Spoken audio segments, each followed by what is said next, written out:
Hello दोस्तों, नमस्कार। स्वागत है एक बार फिर से आपका अपने यूट्यूब चैनल ज्ञान ऑटोमेशन में। दोस्तों, आज इस वीडियो में हम बात करने वाले हैं बीएफडी में रिले टर्मिनल के कॉन्फ़िगरेशन के बारे में। जैसे कि बहुत लोगों ने बीएफडी पे काम भी किया होगा और अभी बहुत लोग बीएफडी पे काम कर रहे होंगे। आपने ये देखा होगा कि बीएफडी में टर्मिनल दिया रहता है, जिसमें वहाँ पर आपके पास एनालॉग टर्मिनल होते हैं, आपके पास डिजिटल टर्मिनल होता है, आपके पास पोर्ट भी दिया रहता है जिसके थ्रू आप कम्युनिकेशन करते हैं या बीएफडी के अंदर प्रोग्रामिंग करते हैं। लेकिन वहीं पर आपने देखा होगा कि एक रिले टर्मिनल दिया रहता है। तो आपके माइंड में बहुत सारा कन्फ्यूजन होता है कि ये जो रिले टर्मिनल होता है, या आपने देखा होगा ट्रांजिस्टर टाइप आउटपुट भी रहता है। तो हमें अगर रिले टर्मिनल का यूज करना है या ट्रांजिस्टर टाइप आउटपुट का यूज करना है, तो इसका हम उपयोग कैसे करेंगे, इसी के बारे में हम इस वीडियो में बात करेंगे और आपको रिले की वायरिंग करके भी बताएंगे और कैसे इसके अंदर पैरामीटर डालते हैं ये भी मैं आपको बताऊंगा। लेकिन उससे पहले आप लोगों से एक रिक्वेस्ट है कि अगर आपने अभी तक भी हमारे चैनल को सब्सक्राइब नहीं किया है, तो प्लीज़ चैनल को सब्सक्राइब कर लीजिए और बेल आइकन को जरूर प्रेस कर दीजिएगा ताकि नेक्स्ट वीडियो का नोटिफिकेशन सबसे पहले आप तक पहुंचे। तो आइए अब वीडियो को शुरू करते हैं। दोस्तों, अगर मैं बात करूं रिले के बारे में, तो रिले के बारे में मैं पहले वीडियो में बताया भी हूं कि रिले हमारा एक इलेक्ट्रोमैग्नेटिक स्विचिंग डिवाइस है, जो कि इसमें क्वाइल्स होता है। मैं फिगर के माध्यम से आपको समझाना चाहता हूं। आपने रिले के अंदर देखा होगा तो इस तरीके से एक क्वाइल होता है। अब क्या होता है, यहाँ पे A1 A2 जो टर्मिनल होता है, जब इस A1 A2 पे आप सप्लाई देते हैं तो यहाँ पे मैग्नेट फील्ड जनरेट होता है। ये जो है यहाँ पे मैग्नेट फील्ड जनरेट होता है और इसमें एक कॉमन टर्मिनल होता है, एक एनसी टर्मिनल होता है, एक योनो टर्मिनल होता है। अब जैसे मान लीजिए आपने कॉमन पे 24 वोल्ट सप्लाई दे दिया, तो अभी वो किस पे मिल रहा होगा, एनसी टर्मिनल पे मिल रहा होगा। उसके बाद में जैसे ही आपकी रिले ऑन होती है, वैसे ही ये सप्लाई एनओ पे मिलने लगता है। तो सेम जो रिले होगा उसका जो वर्किंग फंक्शन होगा, सेम ऐसे ही होगा। उसमें भी एक कॉइल होगा, एक एनो होगा, एक एनसी होगा। ये ही चीज वीएफडी के अंदर होता है। लेकिन बस ये क्या है कि यहाँ पे जब आप A1 A2 पे सप्लाई देते हैं तब ये काम करता है। लेकिन जो बीएफडी के अंदर है वो A1 A2 बीएफडी के अंदर ही कनेक्टेड है, और जो हम उसके अंदर पैरामीटर डालते हैं उसके अकॉर्डिंग वो काम करता है। देखिए, डिपेंड करता है बीएफडी के अंदर कि एक रिले को आप कितने टाइप से कॉन्फ़िगर कर सकते हैं। जैसे अभी जो हमने बीएफडी लिया है, डेल्टा का MS300 लिया है, इसमें लगभग हम एक रिले को 40 टाइप, मतलब 40 टाइप या 45 टाइप के तरीके से कॉन्फ़िगर कर पाते हैं। ये चीज़ हमें कहाँ से पता चलेगी? तो ये चीज़ हमें इसके मैनुअल से पता चलेगा। तो अभी जैसे कि इस टर्मिनल के बारे में मैं थोड़ा-सा बता देता हूँ। यहाँ पे बीएफडी में आप देख सकते हैं, इस बीएफडी में जब आप इस बॉक्स को ओपन करेंगे, इसके ऊपर ढक्कन लगा होता है।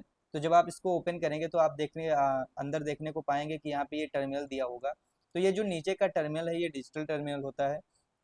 उसके ऊपर में आपके पास एनालॉग टर्मिनल है। यहाँ पर आपके पास और भी टर्मिनल है, 24 वोल्ट के कॉमन के दिए हुए हैं। उसके बाद मॉडबस कम्युनिकेशन के लिए भी दिया हुआ है।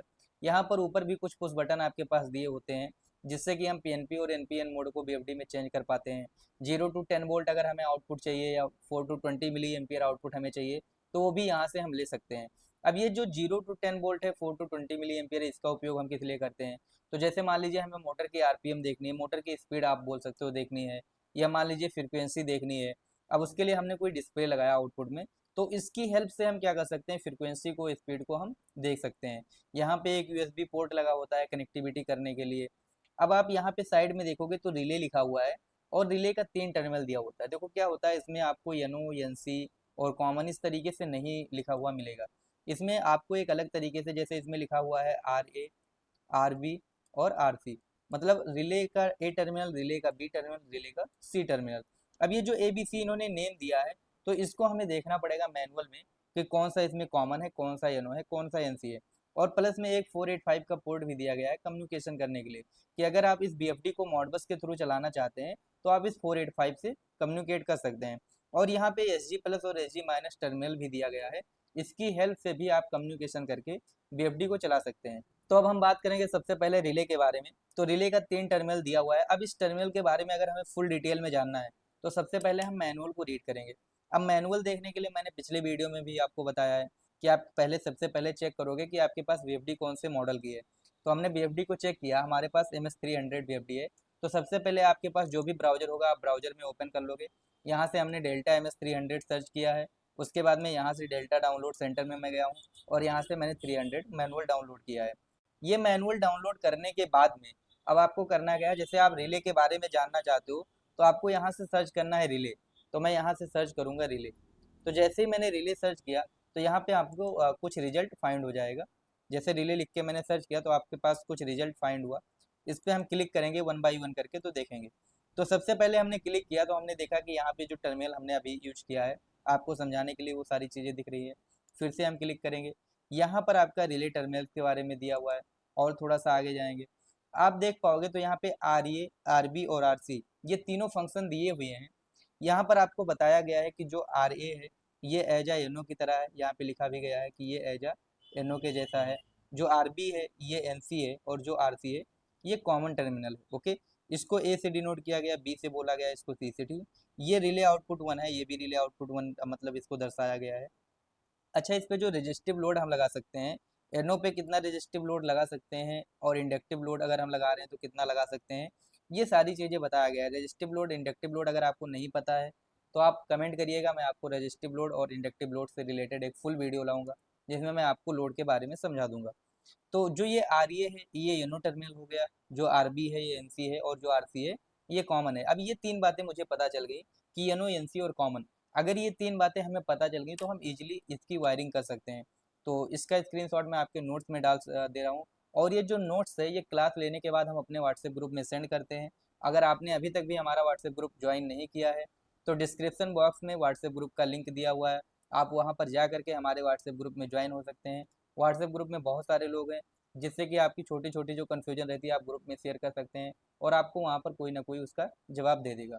तो अभी इस जो टर्मिनल है हमारा आर ई, आर बी और आर सी, इसको मैं आपके नोट्स में डाल देता हूँ। तो यहाँ से मैं आपके नोट्स में डाल दिया। ओके, अब अभी हमें ये पता चल गया कि R A, R B, R C जो है इसमें से कौन सा एनो है, कौन सा एन सी है, कौन सा कॉमन है। अब जैसे मान लीजिए इसकी वायरिंग अगर आपको करनी होती तो आप कैसे वायरिंग करते, थोड़ा सा इसके बारे में हम बात करते हैं। तो इसी टर्मिनल में ही हम आपको वायरिंग करके समझाएंगे। जैसे कि अभी मान लीजिए कॉमन पे आपको सप्लाई देना है, मान लीजिए आप यहाँ पे 24 वोल्ट डीसी इंडिकेटर लगाते हैं। आप क्या लगाते हैं, एक 24 वोल्ट डीसी का इंडिकेटर लगाते हैं जिससे कि आप इंडिकेट कर पाएँ। तो अब अगर आप 24 वोल्ट डीसी का इंडिकेटर लगाएंगे तो चलो मैं यहाँ पे एक इंडिकेटर बना देता हूँ। ये अपना एक इंडिकेटर है जिसमें इधर हमने 0 वोल्ट दे दिया, और ये जो 24 वोल्ट आएगा ना इसको मैं कहाँ से लूँगा, एनओ से लूँगा। तो ये जो आर ए टर्मिनल है, आर ए का मतलब क्या है, ये एनओ टर्मिनल है। तो यहाँ से मैं एनओ से एक वायर निकालूंगा और इधर मैंने कनेक्ट कर दिया। और उसके बाद में जो आर सी है ये कॉमन है, तो ये जो आर सी टर्मिनल होगा इस पर मैं क्या करूँगा, 24 वोल्ट सप्लाई दे दूंगा। तो 24 वोल्ट यहाँ बी एफ डी में आ रहा है, तो यहीं से मैं क्या करूँगा, एक 24 वोल्ट की सप्लाई कॉमन पे दे दूंगा। अब कॉमन पे हमने सप्लाई दे दिया तो क्या येनो पे हमें जस्ट सप्लाई मिलेगा, नहीं मिलेगा। जब हम इसके अंदर पैरामीटर्स डालेंगे कि हमें किस कंडीशन पे एनो पे सप्लाई मिलना चाहिए। जैसे क्या होता है कि आपने यहाँ पे अभी मैंने जैसे लाइट लगाया है यहाँ पे, आप यहाँ पे हूटर भी लगा सकते हैं। हूटर लगाने के बाद आप बीएफडी में सेट कर देंगे कि जब बीएफडी में कोई फॉल्ट आए तो हमारा हूटर बजना चाहिए। या आपने इंडिकेटर लगा दिया है कि बीएफडी ओवरलोड हो जाए तो हमारा ये इंडिकेटर ऑन होना चाहिए। मतलब आप कई फंक्शन, मैंने बोला ना कि लगभग 48 49 फंक्शन आप डाल करके और इस पे वर्क करवा सकते हैं। तो बस वायरिंग में इसके ज़्यादा कुछ नहीं है। अगर आपको वायरिंग करना है तो बस आपको इस तरीके से रिले कॉन्फ़िगर करना है और वायरिंग हो जाएगा। उसके बाद में आप एनओएनसी के बारे में भी जान गए, आप कॉमन के बारे में भी जान गए। आपको कितना लोड देना है, जैसे क्या होता है कि इसके अंदर कॉइल्स होती हैं। जैसे आपका कॉमन का एक टर्मिनल हो गया, एक एनसी का टर्मिनल, एक एनओ का, ये चीज़ें होती हैं। तो इसकी भी एक लिमिट होती है। इसकी लिमिट है कि आप एनओ पे 3 एम्पियर दे सकते हैं, मतलब आप यहाँ से 3 एम्पियर की करंट दे सकते हैं, 3 एम्पियर की ले सकते हैं। अब अगर आप यहाँ पे 3 एम्पियर से ज़्यादा दे देंगे, जैसे 3.5 देंगे, तो क्या होगा, ये वायर खराब हो जाएगा, जो आपका टर्मिनल है ये खराब हो जाएगा। क्योंकि देखिए जब आप किसी चीज़ पे ज़्यादा एम्पियर दोगे, ठीक है, ज़्यादा लोड दोगे तो उसमें हीट जनरेट होगा, और हीट जनरेट होने की वजह से शॉर्ट सर्किट हो जाता है। तो इसीलिए जो इसमें बताया गया है कि जितना एम्पियर आपको देना है उतना एम्पियर करंट आप दीजिए, आपको ज़्यादा करंट नहीं देना है। उसके बाद में अब ये सारी बातें हो गई, आपने वायरिंग कर लिया, आपने टर्मिनल के बारे में जान लिया। लेकिन जो हमारा मेन पॉइंट आता है वो आता है पैरामीटर डालने का पॉइंट, कि मतलब जब तक आप पैरामीटर नहीं डालोगे तब तक कोई भी फंक्शन आपका काम नहीं करेगा, आप कितना भी वायरिंग कर लीजिए। अब पैरामीटर आपको कैसे मिलेगा, वो आपको मिलेगा मैनुअल से, क्योंकि बिना वो मैनुअल के आप कुछ भी नहीं कर सकते। तो अभी जैसे रिले हमने सर्च किया था यहाँ से, तो हमने देखा कि यहाँ से हमें ये रिले के बारे में पता चल गया। अब हम जाएंगे पैरामीटर लिस्ट में और वहाँ से हम रिले के बारे में देखेंगे। तो पैरामीटर लिस्ट में जाने के लिए हम अपने मेन पेज में आएंगे, और मेन पेज में ही आप देखोगे यहाँ पहले से ही, तो थोड़ा सा अभी नीचे स्क्रॉल करोगे आप तो यहाँ पे स्क्रॉल करते आओगे तो आपको एक मैनुअल मिलेगा, ठीक है। ये आपको यहाँ से एक लिस्ट मिल रहा है, टेबल जिसे बोलते हैं। आपको चाहिए क्या चीज़, आपको उसके बारे में जानना है। तो हमें वायरिंग से रिलेटेड नहीं चीज़ें देखनी है, हमें कंट्रोल टर्मिनल से रिलेटेड चीज़ें नहीं देखनी, तो आप थोड़ा सा स्क्रॉल करते रहिए। स्क्रॉल करते करते जब आप आगे आएंगे तो यहाँ पे लिखा हुआ है डिस्क्रिप्शन ऑफ पैरामीटर सेटिंग। अभी हमें क्या करना है, अभी हमें पैरामीटर ही तो सेटिंग करना है, बाकी सारी चीज़ें तो हमने कर लिया। हमें किस चीज़ का पैरामीटर सेट करना है? देखिए, ड्राइव पैरामीटर होता है, एक बेसिक पैरामीटर है, डिजिटल इनपुट आउटपुट पैरामीटर है, एनालॉग इनपुट आउटपुट पैरामीटर है। तो अगर देखा जाए तो ये जो हमारा रिले का कॉन्फ़िगरेशन है वो इनपुट आउटपुट के अंतर्गत ही आता है। किसके अंतर्गत आता है? इनपुट आउटपुट के अंतर्गत ही आता है। लेकिन चलो नॉर्मली मैं बेसिक पैरामीटर में इंटर करता हूँ, और अगर बेसिक पैरामीटर में मैंने इंटर किया तो मैं यहाँ पर देख पा रहा हूँ बहुत सारे आपको पैरामीटर्स दिख रहे हैं। जैसे मोटर 1 का दिख रहा है, मोटर 2 का दिख रहा है। अच्छा, उसके बाद में जैसे कि एक तो बेसिक पैरामीटर हो गया। अब एक यहाँ पर आप देखोगे कि नॉर्मली अगर आप यहाँ पे आओगे मेन स्क्रीन पे, और यहाँ से दोबारा आपने देखा होगा तो एक ड्राइव पैरामीटर लिखा हुआ है, ठीक है। तो बेसिक पैरामीटर में क्या था कि वहाँ पे जिस पैरामीटर को आप ओपन कर रहे थे उसके बारे में थोड़ा सा डिटेल भी दिया होता है। एक होता है ड्राइव पैरामीटर जो कि 00 से शुरू होता है। यहाँ पे तो मैं ड्राइव पैरामीटर पे क्लिक करता हूँ, और ड्राइव पैरामीटर में भी अभी बेसिक पैरामीटर ही खुला है।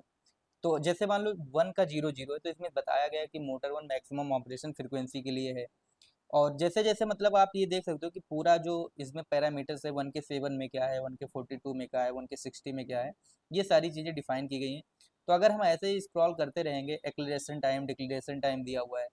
एक्सीलरेशन टाइम और डिक्लेरेशन टाइम जो होता है, जैसे कि मान लीजिए आपने मोटर को स्टार्ट किया, मोटर फुल स्पीड में कितने टाइम में जाएगा, ये सारी चीज़ें होती हैं। जॉग में क्या होता है, जॉग में जैसे कि मान लो आप बटन प्रेस करके रखे हो तो मोटर कितने टाइम में फुल स्पीड में जाएगा। अगर आप जॉग मोड में चला रहे हो तो उस टाइम पे एक्सीलरेशन और डिक्लेरेशन टाइम क्या डालोगे। ये सारी चीज़ें वन बाय वन करके आपको इसमें बहुत अच्छे से समझाया गया है। आपको सारी चीज़ें मैनुअल से ही मिलेंगी। हम थोड़ा सा स्क्रॉल करते रहेंगे, और अभी यहाँ पे आपको अगर 2 वायर में वायरिंग करना है, 3 वायर में वायरिंग करना है, तो उसके बारे में भी बताया गया है। आपने देखा होगा ना कि डिजिटल में डिजिटल टर्मिनल जो होते हैं उसमें कई सारा टर्मिनल होता है। तो सारे टर्मिनल का कॉन्फ़िगरेशन यहाँ पे दिया गया है, और आप उस टर्मिनल से कितने तरीके से काम करवा सकते हैं? आप 84 तरीके से काम करवा सकते हैं। कितने तरीके से? 84 तरीके से। मतलब जैसे नॉर्मली आप स्टार्ट करते हैं एक बटन से स्टॉप करते हैं, एक बटन से डायरेक्शन को चेंज करते हैं बीएफडी में।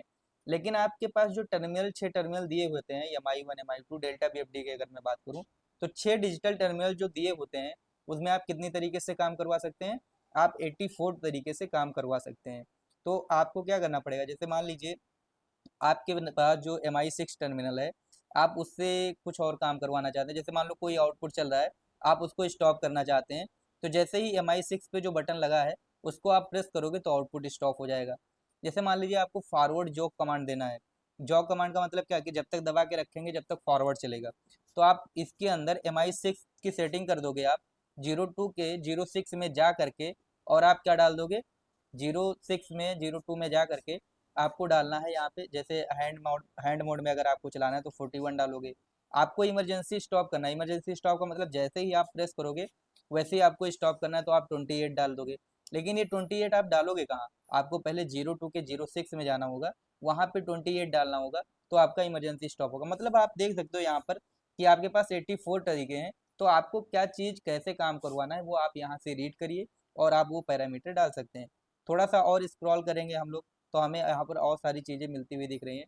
तो अभी अगर हम आगे ऐसे ही बढ़ते जाएंगे तो कहीं ना कहीं हमारे पास रिले का भी कॉन्फ़िगरेशन के लिए दिया होगा पैरामीटर, और वहाँ से हम रिले कॉन्फ़िगरेशन का पैरामीटर भी डाल सकते हैं। ओके, तो यहाँ पर आप देख सकते हैं जब मैं 02 के 13 में पहुँचा, और 02 का 16 और 02 का 17, यहाँ पे 3 फंक्शन दिया हुआ है। तो 02 के 13 में RY1 लिखा है, मतलब ये रिले के लिए है।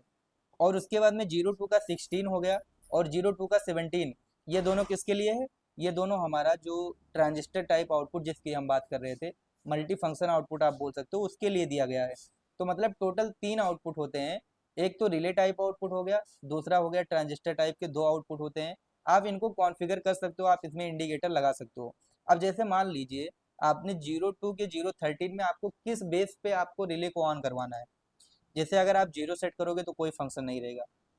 आप ये चाहते हो, जैसे मान लीजिए आपने फ्रीक्वेंसी स्पीड सेट कर दिया आपने 1200 आरपीएम, तो जैसे ही मोटर 1200 आरपीएम में पहुंचे वैसे ही हमारा इंडिकेटर ऑन होना चाहिए। तो आपको क्या सेट करना पड़ेगा? 2 सेट करना पड़ेगा। क्या सेट करना पड़ेगा? 2। या आपने कोई डिजायर्ड फ्रीक्वेंसी पहुंचा दिया, मतलब आपने एक अपने इच्छा अनुसार 25 फ्रीक्वेंसी सेट कर दिया है, 26 सेट कर दिया है, तो जैसे ही आप स्टार्ट करोगे वो आपकी डिजायर्ड फ्रीक्वेंसी पर जैसे ही पहुंचेगी वैसे ही इंडिकेटर ऑन हो जाएगा। या जीरो स्पीड पे इंडिकेटर ऑन रहना चाहिए, या जब हमारा ओवर टार्क हो जाए तब इंडिकेटर ऑन होना चाहिए। अगर आप इसके अंदर 9 डालोगे तो जब ड्राइव आपका रेडी रहेगा, चलने की कंडीशन में रहेगा, तो आपका इंडिकेटर ऑन रहेगा। माल फंक्शन इंडिकेशन आप डाल सकते हो। आप ओवर हीट वार्निंग, जैसे क्या होता है कभी कभी बीएफडी ओवर हीट हो जाता है, तो आपके बीएफडी में एरर आ जाता है, तो आप एक ओवर हीट वार्निंग के लिए जीरो पैरामीटर 06 से 015 में जाकर के सेटिंग कर दोगे, और उसके बाद में जैसे ही अगर ओवर हीट की वार्निंग आएगी तो आपका इंडिकेटर ऑन हो जाएगा। पीआईडी फीडबैक, जैसे कभी कभी पीआईडी का फीडबैक अगर नहीं आ रहा है तो उस कंडीशन में आपका इंडिकेटर ऑन हो जाएगा। मतलब आप देख पा रहे हो टोटल कितने तरीके हैं, 76 तरीके हैं। कितने तरीके हैं? 76। मतलब आप जो ये रिले दिया हुआ है बीएफडी के अंदर, इसको आप 76 तरीके से इंडिकेट करवा सकते हो। आपने रिले पे एक लाइट लगा लिया, और उस लाइट को आप कितने तरीके से काम करवा सकते हो? 76 तरीके से। आप अगर मान लीजिए ट्रांजिस्टर टाइप आउटपुट यूज कर रहे हो, तो उसमें भी आप 76 तरीके से काम करवा पाओगे। तो अगर आपको रिले का कॉन्फ़िगरेशन करना है, तो जैसा मैंने वायरिंग आपको नोट्स में बताया है, बस आपको यहाँ पे एक इंडिकेटर लगा देना है। आपको होटर लगाना चाहते हो होटर लगा देना है, और यहाँ से हम 24 वोल्ट सप्लाई दे देंगे। अगर मान लीजिए आपका इंडिकेटर या होटर 220 वोल्ट का है, तो जो कॉमन पे हमने 24 वोल्ट सप्लाई दिया है, यहाँ पे हम 24 नहीं देंगे, यहाँ पे हम 220 दे देंगे, और इधर हम न्यूट्रल सप्लाई देंगे। डिपेंड करता है आपके पास लाइट या इंडिकेटर कौन सा है, ये आप पे डिपेंड करता है। इतना करने के बाद में फिर आपको करना क्या है कि यहाँ पे जाना है, और उसके बाद में करना क्या है, आपको पैरामीटर डालना है। ये जो पैरामीटर आपको दिए गए हैं 80 से 76 पैरामीटर, इस पैरामीटर को आप डाल सकते हैं। इसका स्क्रीनशॉट मैं आपके नोट्स में डाल देता हूँ, जिससे कि आपको अगर रिले का कॉन्फ़िगरेशन कर रहे हो तो आपके लिए आसानी हो जाए। तो आप 02 के 013 में जाओगे तो आपको आसानी से चीज़ें मिल जाएंगी। तो अभी मैं ये स्क्रीनशॉट थोड़ा सा आप में डाल देता हूँ। अब जैसे क्या होगा कि आपको रिले का कॉन्फ़िगरेशन ढूंढना है, तो आप बस डायरेक्टली 02 का 013 डालिएगा, यहाँ पे सर्च में और आ जाएगा 02 का 13, ठीक है। डायरेक्टली ये यहीं पे पहुँचा देगा। आपको दिखा रहा है 02 का 13 डालने पे ये डायरेक्टली यहीं पे पहुँचा रहा है। इससे फिर क्या होगा कि हम सारी पैरामीटर्स देख पाएंगे, और हमें जिसके अकॉर्डिंग रिले को वर्क करवाना होगा उसके अकॉर्डिंग हम रिले को इस तरीके से वायरिंग करके करवा सकते हैं। नेक्स्ट वीडियो में मैं आपको बताऊंगा कि इसमें जो MO1 है और MO2, जिसे ट्रांजिस्टर टाइप आउटपुट बोलते हैं, अगर ट्रांजिस्टर टाइप आउटपुट की हमें कनेक्शन करनी है, उसका कॉन्फ़िगरेशन करना है, तो हम कैसे करेंगे, ये बताएंगे नेक्स्ट वीडियो में। नहीं तो ये वीडियो हो जाएगा लॉन्ग। तो आज का वीडियो यहीं तक रखेंगे, और मुझे उम्मीद है कि रिले की वायरिंग करना, कॉन्फ़िगरेशन करना और रिले का पैरामीटर डालना आपको ज़रूर समझ में आया होगा। और अगर आपको लगा है कि इस वीडियो से आपको कुछ सीखने को मिला है, आपके नॉलेज में कुछ थोड़ा सा गेन हुआ है, तो वीडियो को ज़्यादा से ज़्यादा शेयर करिएगा। चैनल को अगर अभी तक सब्सक्राइब नहीं किया है तो चैनल को सब्सक्राइब कर लीजिएगा। मिलते हैं आपको नेक्स्ट वीडियो में। जय हिंद, जय भारत।